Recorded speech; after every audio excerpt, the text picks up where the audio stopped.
Alright everyone, welcome back to another Star Wars Galaxy of Heroes video with Fat Phil, and today we're going to be talking about Jedi Knight Cal or Aphra and which one you should be farming first out of the journey guide. And, I've seen this question get popped up in like 3 of the servers that I'm on, which I know that doesn't sound like a lot, but for me that's a lot because that's like the majority of the servers that I'm in.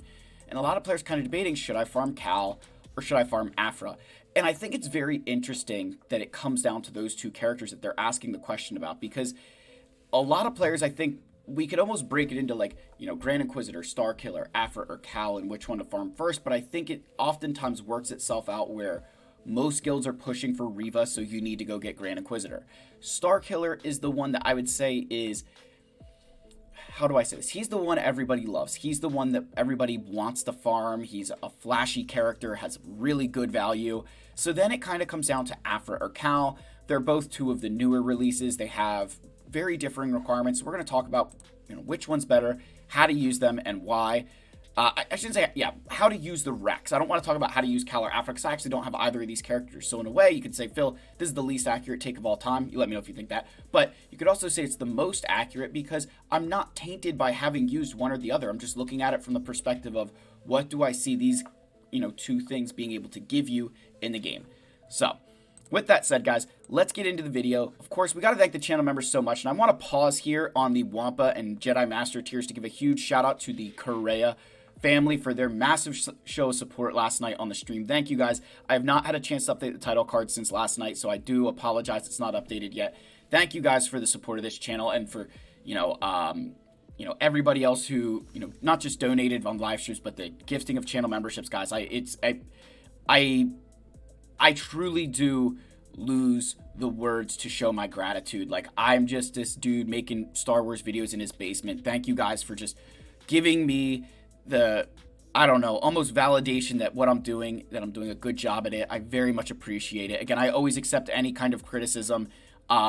Just make it constructive, but I do appreciate you guys so much. So I wanted to pause there on the Wampa and Jedi Master tiers just for a second to thank those guys so much for their support. And of course, this one will be, I don't know how we're going to do this next graphic because this grew like crazy. We'll figure it out here. Thank you guys so much again.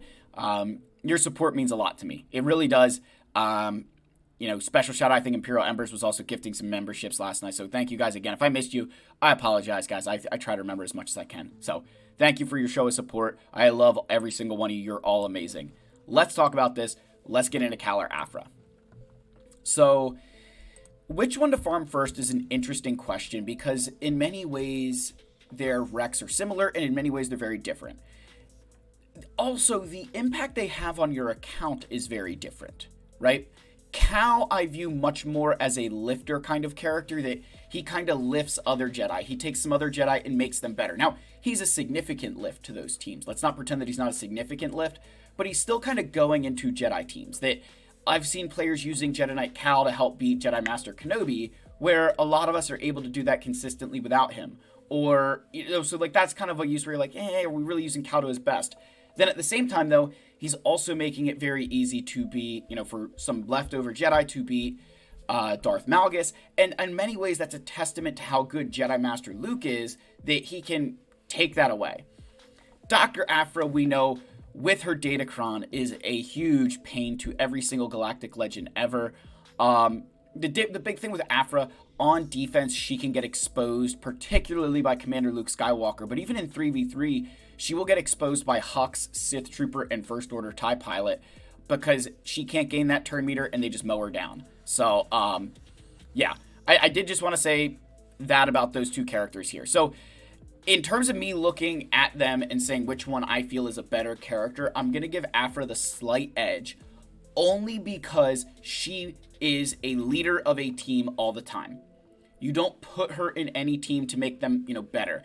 She literally takes droids that otherwise you wouldn't be using and makes them into a fantastic team. She gives Darth Vader a home where he actually feels like the kind of character he should be, even though he's outside the leadership. Please, I know, guys, I know. But she is, a fantastic character. I think she's got a very good kit. Very, very offensive, where Cal, I think, has a lot more viability on, in a defensive team than Aphra. But even in N, I think his kit is a little bit complicated for an AI to play perfectly. So, All that said, I'd give Aphra the slight edge simply because she's always in that leader slot with her team, where Cal oftentimes kind of slotting in and getting it, the lead of other Jedi. Just, again, a slight edge, guys. We're not talking a big gap here. Slight edge to Aphra. Now, in terms of their Rex, this is where things get interesting. So Aphra is 4 Relic 5s, while Cal is 5 Gear 12s. But are you really going to keep these characters at Gear 12? Maybe Tarful and Saw Gerrera you'd leave at Gear 12, but you're telling me that you're not going to take Seer and Cal Kestis to, Relic levels because of an unaligned Force user team?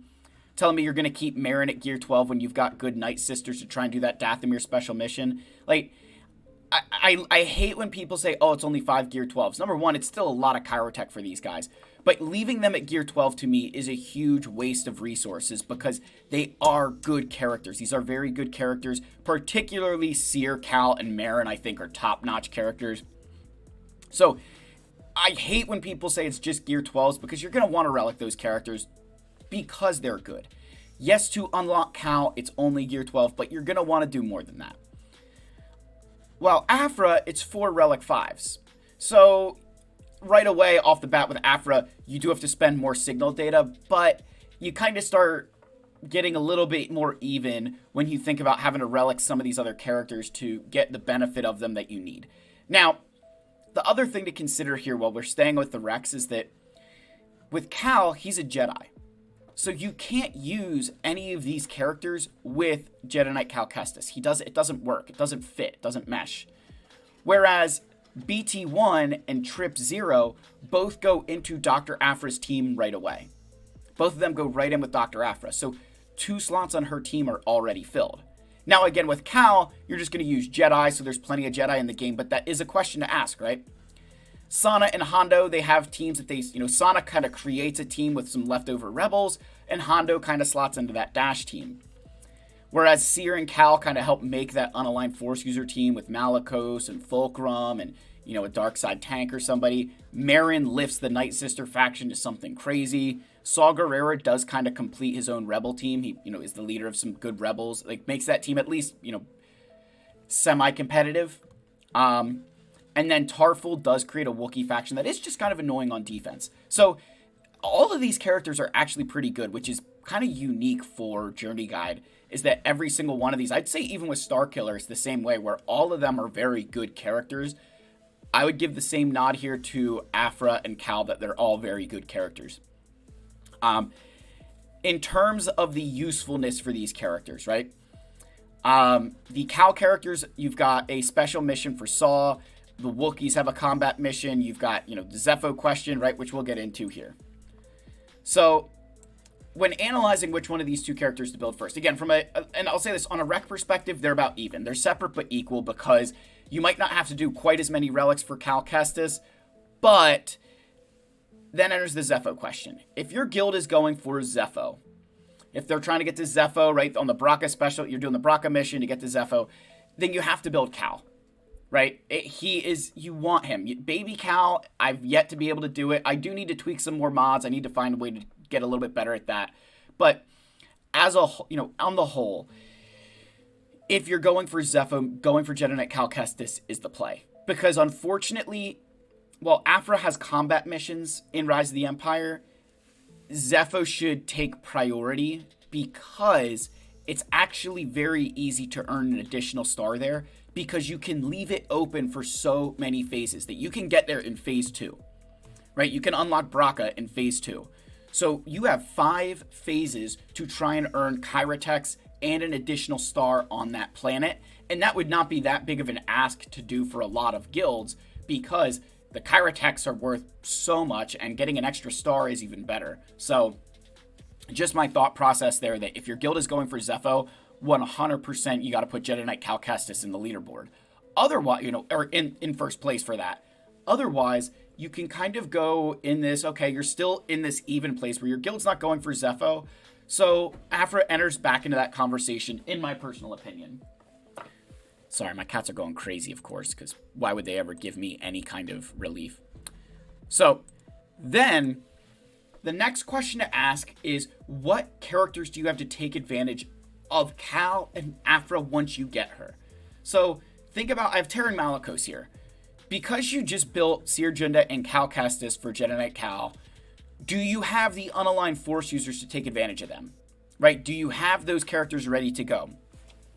The reason that's an important question is because whenever you're looking, especially as free-to-play, when you're trying to look at journey guide stuff, you want to ask yourself that question of, can I take advantage of the characters that I'm gearing? Because you're investing a significant amount of resources into requirements for a character, and if you don't have ways to utilize them, I don't want to say that you're pissing resources away, because eventually you'll get them back, but it's not a good use of resources to get Seer and Cal to gear 12 and leave them there for the next 2 years. That's not a wise choice of resources, in my opinion, because you could have put that gear into something that you could use today, right? Something that's going to benefit you today. That, if you have the way to use every single one of Aphra's requirements, that makes a lot more sense, because you're going to take advantage of more of your roster, be able to do better in Grand Arena and Conquest and territory battles. So ask yourself which Rex you have to be able to take advantage of. Like, do you have Jedi Master Luke to take advantage of Jedi Knight Cal Kestis?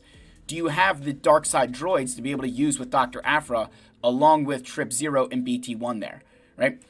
If you don't have the resources, if you don't have the characters to take advantage of these things for either one, then you have to ask yourself which one you're going to be closer to, so it is a lot. So I know I've been talking a lot. Let's get into, which one should you build? In my personal opinion, I'm going to tell you that unless your guild is going for Zepho, I would be farming Aphra. I feel like Aphra is a much faster farm because she's got 2 characters in the Cantina right now, Sana and Hondo. Now, you'd also say, well, Cal Ripken Jr., he's in the Cantina. He's not quite accelerated yet. Now, he should be accelerated sometime this year. He will be on the accelerated list, but not accelerated yet, which means that Hondo and Sana, on their 8 energy nodes, it will take you just as long to farm both of these characters as it will to farm Cal Ripken Jr., right? So very easy to get these 2 characters, and even Cal, right? Like, they're, Cantina's a joke. Here is where I think Cal, in my opinion, separates himself, or where Aphra separates herself as an easier farm, is that BT1 here is on a 12 energy node early on in the game, as is Trip Zero. So for 120 energy, you get to farm the hard nodes for Aphra, and then you've got 8 energy nodes in the Cantina.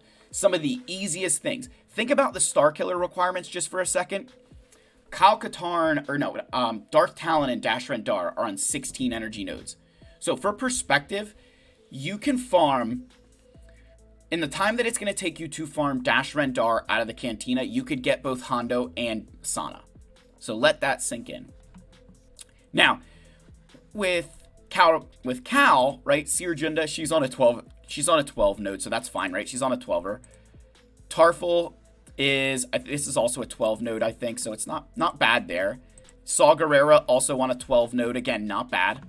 And then Marin, though, is in ships, right? So she's in fleet battles, which isn't the worst thing, but you're spending more energy on the Cal characters. You're spending more of that regular energy, and because they're not accelerated yet, it's going to take them longer to get accelerated, which means that in the time that you could be prepared for Aphra, you're still going to be farming shards for Cal. So that, to me, again, kind of puts Aphra in that driver's seat for a lot of players in this game, especially if you're in those earlier stages where your guild isn't quite ready to start attempting that Zepho mission. I think Aphra makes so much more sense. She's a much easier character to utilize.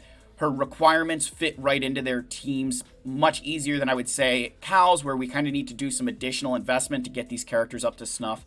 Because and I'm just looking at this from the perspective that, like, Sana, it's rebel characters. Well, it's very easy to have rebel characters because of Jedi Master Luke and Leia and Jedi Knight Luke. Like, it's much easier for me, and I think for the game, to take advantage of Aphra right now over Jedi Knight Cal, unless your guild is going for Zepho, right? Like my guild, if you're going for Zepho, you need to do Jedi Knight Cal Kestis.